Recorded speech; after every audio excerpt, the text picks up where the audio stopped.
Good morning all of you. आज आप लोग का टॉपिक है लैटिट्यूड से अक्षांश रेखा कहते हैं। इसे आप लोग ध्यान से सुनिएगा और समझिएगा कि अक्षांश रेखा कहते किसे हैं।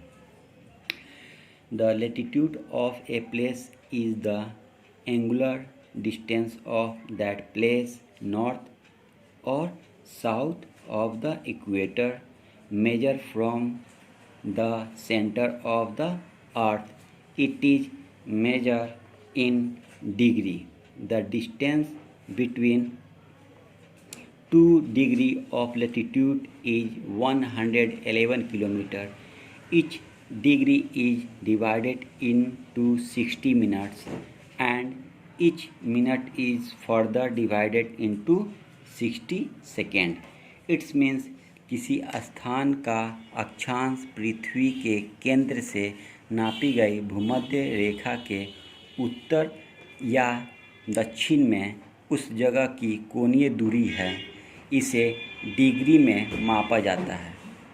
जो डिग्री अक्षांश के बीच की दूरी 111 किलोमीटर होती है।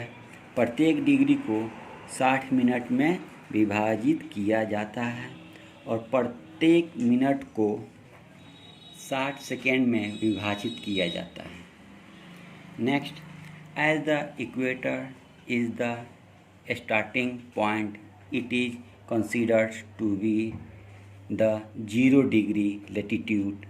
The angular distance of the poles from the equator is 90 degree.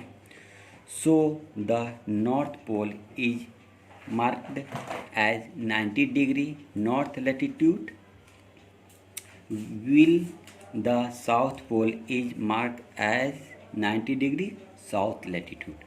It means जैसे कि भूमध्य रेखा प्रारंभिक बिंदु है, इसे 0 डिग्री अक्षांश माना जाता है, तो उत्तरी ध्रुव को 90 डिग्री उत्तरी अक्षांश के रूप में चिन्हित या दर्शाया दिया जाता है, जबकि दक्षिण ध्रुव को 90 डिग्री यानी 90 डिग्री दक्षिणी अक्षांश के रूप में चिन्हित किया जाता है।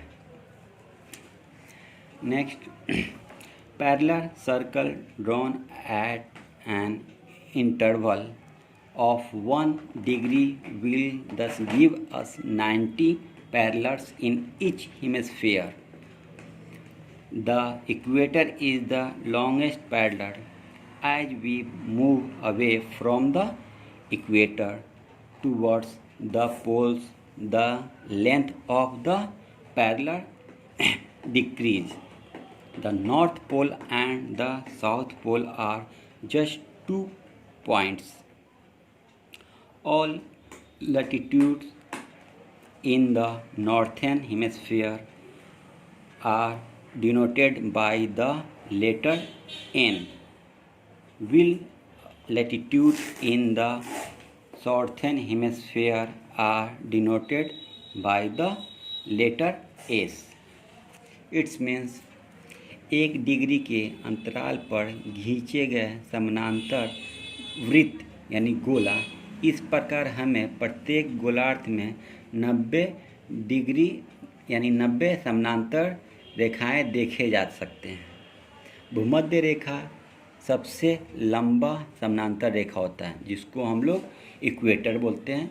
वो धरती का सबसे बीच वाला भाग होता है, वो सबसे लंबा होता है, जिसको हम लोग भूमध्य रेखा बोलते हैं। जैसे जैसे हम भूमध्य रेखा से ध्रुव की ओर बढ़ते हैं, समानांतर जो लाइन होता है वो कम होती जाती है, यानी वो धीरे धीरे छोटा होते जाता है। उत्तरी ध्रुव और दक्षिणी ध्रुव केवल 2 बिंदु होते हैं, जिसको हम लोग नॉर्थ पोल और साउथ पोल बोलते हैं।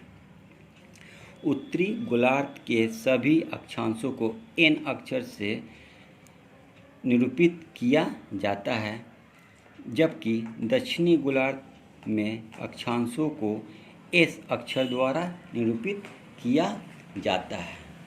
तो स्टूडेंट्स, आज के लिए बस इतना ही। फिर इसी टॉपिक इससे कुछ और लेकर आएंगे जो नेक्स्ट डे लेकर हम आएंगे। अभी इस टॉपिक से कुछ और आपको बताना बाकी है, इसमें कुछ और हमको बताना बाकी है। सो ऑल स्टूडेंट इसको आप लोग केयरफुली देखिएगा और समझिएगा। So thank you, have a nice day.